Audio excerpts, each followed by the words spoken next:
trying to pick up that Bruno for themselves with the Varia ban here. There's a Claude Carry and Brody ban. Those are the three heroes with Bruno that are meta. So if Bruno gets picked up here, they will have severely limited Onyx hero pool. But then I'm thinking about it again. Harith, Natan could still work. The Yuzong is a physical damage dealer in the XP lane, so they have that to play with. We'll see if Rebellion want to pick up the Bruno here though, because if they do, then yes, we might have to see a Natan or a Harith or a very, very risky pick like Clint. CW is also adept at playing different types of marksmen, but Bruno will also be a safe pick. Secured by Rebellion. Oh, they will pick up the Harith. They're going for the magic. They're going for, again, Harith is a hero that likes to deal with close range, that likes to be initiated and does well with the Shaman Force. So I think it's a good response considering that there's a Fedrin, there's a Fermis, and there's a Yuzong that will close the gap on towards you. So let's see the response from the yellow Porcupines. Rebellion also lack magic damage. I feel like Angela is not going to provide it with that burst or the DPS. So Harith is a reasonable pickup. But now what do Onic respond with? Will they still be safe with the Bruno? I think that could also be their route. Or maybe will they, pick up something different? Safe choice would be a Bruno, but with a Kanja pick, they might want to look for a bit more burst. They go for something Beatrix. All right, so the Kanja Beatrix combo, something that we have seen, but it was a very long time ago. They take the Kanja though, so it's almost like Onic are playing Rebellion's game now. They're the ones on the pick-off comp with the Beatrix too. We haven't seen Beatrix at all. I think only Iman has played it. And it was a loss. They lost up against Alter Ego, game 3. Rebellion closing up the draft. Will it be an Angela mid? Or will it be... Rome. Yeah, now actually with the Kaja banned out, what does Audi want to play? I think the Grok would be a pretty solid option actually. Yeah. Up against this kind of comp that wants to stick together. That 5-man wild charge is lingering. Minotaur, you're right. Could be an amazing choice too. But they already have an Akai. Not too sure if the combo will be too good with an Akai shoving everyone back after they're knocked up. And they need that extra aggression. The Mino will be an analyst of Audi TZ. Of course, well known with his aggressive playstyles, so that could be a great choice for him. Onic, now the ball's in their court. How will they be able to respond to Rebellion Esports, knowing now they will be playing that rather more pick-off playstyle with the Kaja? That was also very troubling Onic when it was in the hands of Rebellion Esports. Let's see now with the draft index, lineup rating, and counter index actually favoring Rebellion. Let's take a look at that late game potential too. That also favors RBL. They have that CC, they have the Harith. They're a team fighting team. And Onic will try the team fight, but they also have solid pickup. I think now it's a bit more 50-50, but that neutral objective contest should still favor Rebellion. Land of Dawn will be the witness of whether or not the Sky Kings will fall again, or will they be able to deny the coup d'etat in the hands of the Blue Bulls. Onic versus Rebellion Esports resumes in game number 2. Let's see. Ring the bells for the Sky Kingdom because they are in trouble. Can they equalize here? Let's see. Imagine the scenes if Rebellion wins and people go insane. And they're like, maybe Onyx era will slowly be pushed. But knowing Onic and their professionality, I think it won't be the case. Sun's playing so aggressive up in that mid lane. And Swaylo just shadowing with Audi TZ in the mid lane. Look at the take right now for Rebellion. The way that they are taking this wave, they're taking it as slow as possible. I don't think they want to clear it here. They want to actually create a freeze very early on with the Minotaur, Angela in the mid lane. Another very interesting decision for Rebellion, but we are going to take a look at the emblems by GamesMax 2. Nothing too crazy here off the board. Kyrie does go for Concussive Blast, so he wants to try to match that clear that Vincent can have.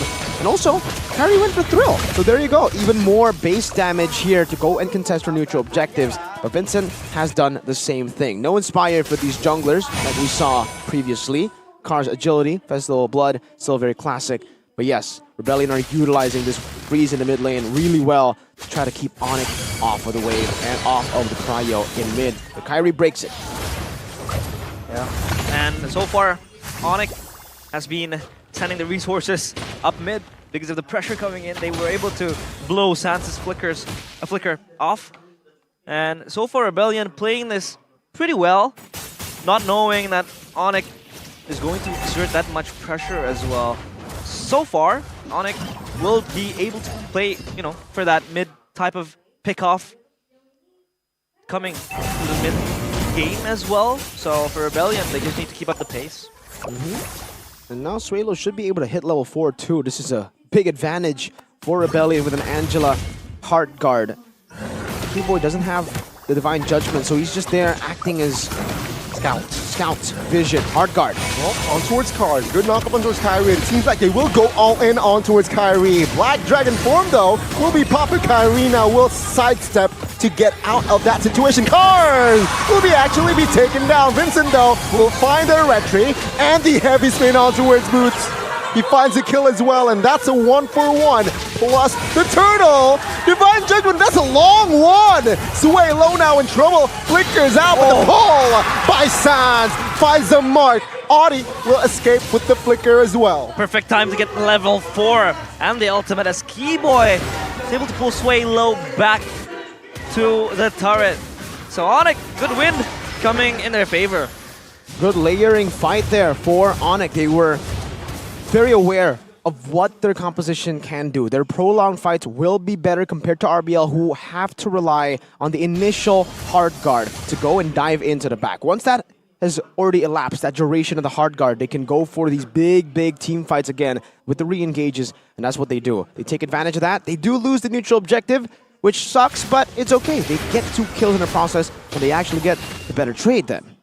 Does Rebellion also have a choice? When that sustain, when that hard guard is finished, you know, and Onic comes swinging in, do they have to scamper away, or can they re-engage in these situations? Well, for Rebellion, oh, wait a minute. Divine Judgment now. Audi have no flicker, has no flicker. Oh, Suelo will be the bonus. 3-2 kills for the yellow porcupines. Very tough for Rebellion. They need to play around their own gameplay because Onic are doing exactly what Rebellion did to them. They are utilizing the pickoffs. They're utilizing the fast tempo to get around the map and to bully them. And they're going to get a tier 1 in the mid lane for free. Almost. That's a pull, though. They don't get it. Oh, one last minute hit. Token damage, one more hit. Remember, in the first game, it was also the first 4 minutes that Rebellion manages to take the first turret down from Onic. It's a revenge.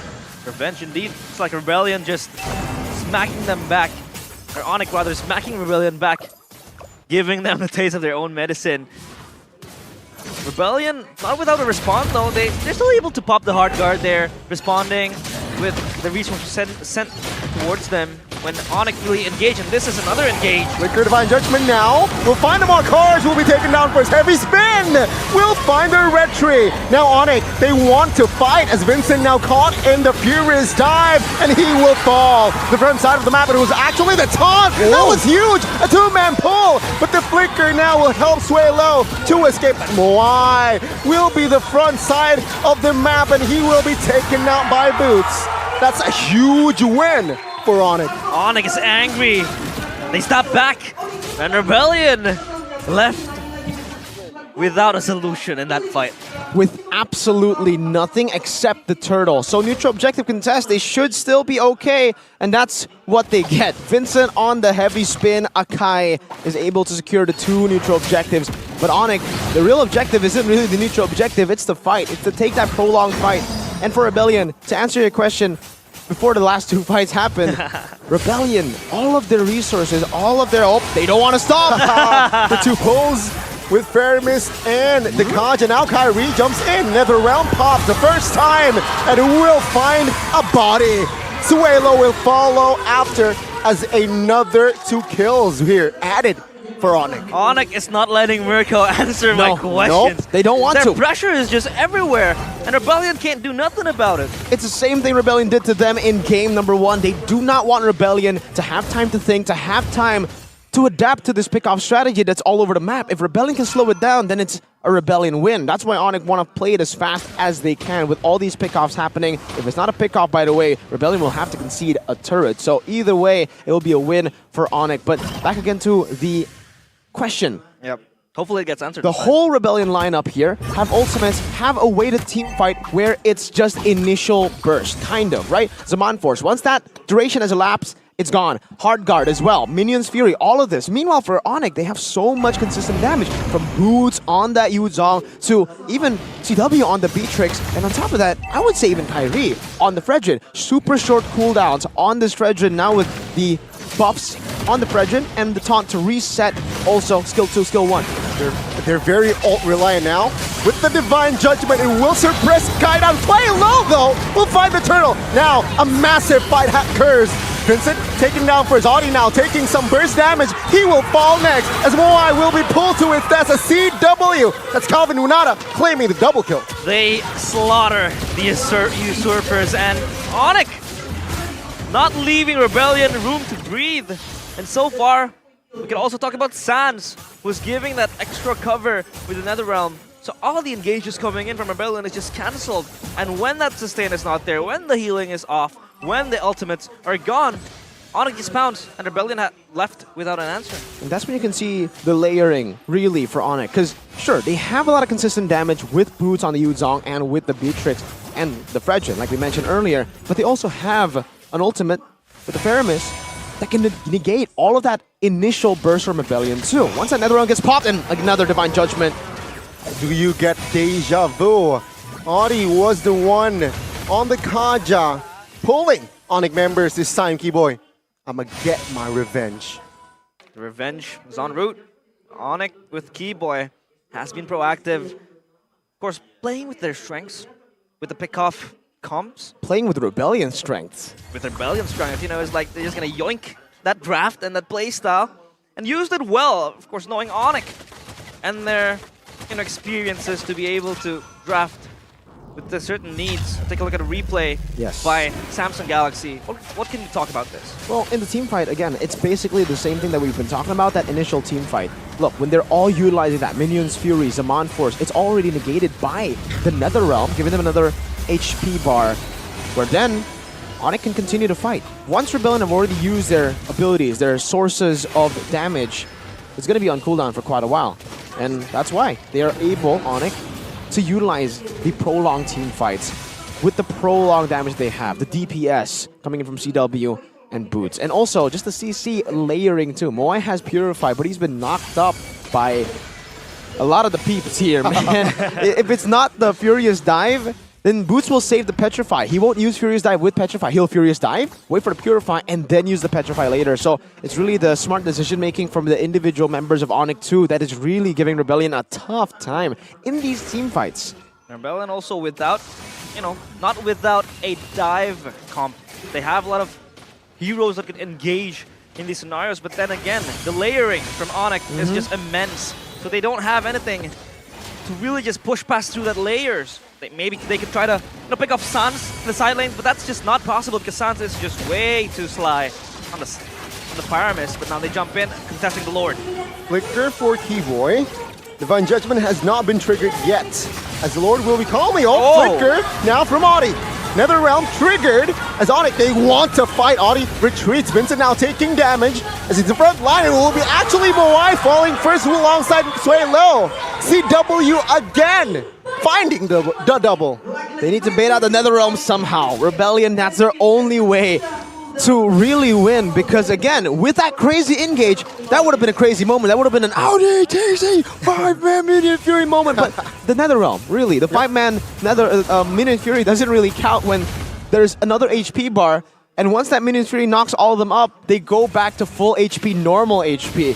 They just take it like it's nothing and then fight back. Vincent, I think that was a very good proactive maneuver where he tried to go look for Keyboy. That was something very desperate, but it is the only thing he can really do there. I don't even think he can go for the steal anymore with Kyrie being 3 levels ahead of him. So Rebellion now, they're on full defense mode, and really, if they want to win this game, that's the condition. They just need to bait out the Netherrealm. Easier said than done though with their comp. They want to just go all in, and that ain't really a good plan against the Netherrealm.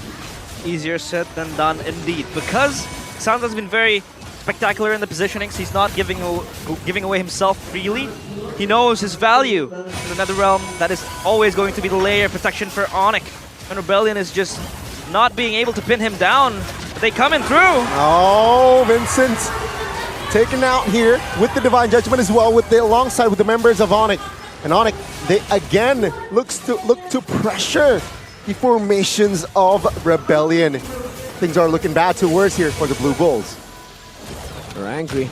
Very, very angry after game 1. It's 16-1 now, and they're trying to beat the clock. Rebellion had an 11K gold lead in 14 minutes. This is Onic with an 11K and a base turret.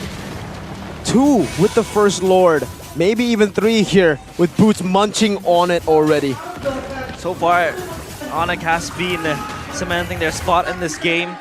Imagine Rebellion just being able to get that 1 kill, and that was through that early game that they were able to capitalize on that little skirmish. So Onic, so far, execution has been perfect. They're able to play proactively with the pulse and the Divine Judgment that has been clutched by Keyboy, but also Sans, who's just self-aware of himself. He's able to really just push himself backwards, not really risking anything. Now Kyrie, of course, has that extra protection in terms of frontline, in terms of damage. And again, as Mirko said, you know, Rebellion, their frontliners aren't frontlining. Yep. Not at all. The Flask of the Oasis is helping them from both the Angela and the Minotaur, by the way. But still, when your damage source is completely just go in once and then not much follow-up after, it's still the problem. It's very repetitive now that I think we've said it like a bit too much, but it still remains a problem for Rebellion. They don't have enough consistent damage to really pull off a fight against Onic. And at this point, they don't even have more burst damage, despite them having more of those burst heroes against Onic. They don't have Pryos as well. No, like CW can probably one-shot someone if someone gets caught in the Divine Judgment. He can shoot his Render's Apathy, then you're done. There's Kyrie with an Appraiser's Wrath too if he's low, and even Suns with the Ghost Bursters. It's well out of reach. But Rebellion Esports, of course, maybe something will happen. And their win con, it's like, it's drilled already by Onic. So what are their win cons now? What can they do to stem the bleeding, maybe? I think it might just be game 3. That's how they stem the bleeding here. They've been completely outdrafted this game. Let's see, the final push perhaps.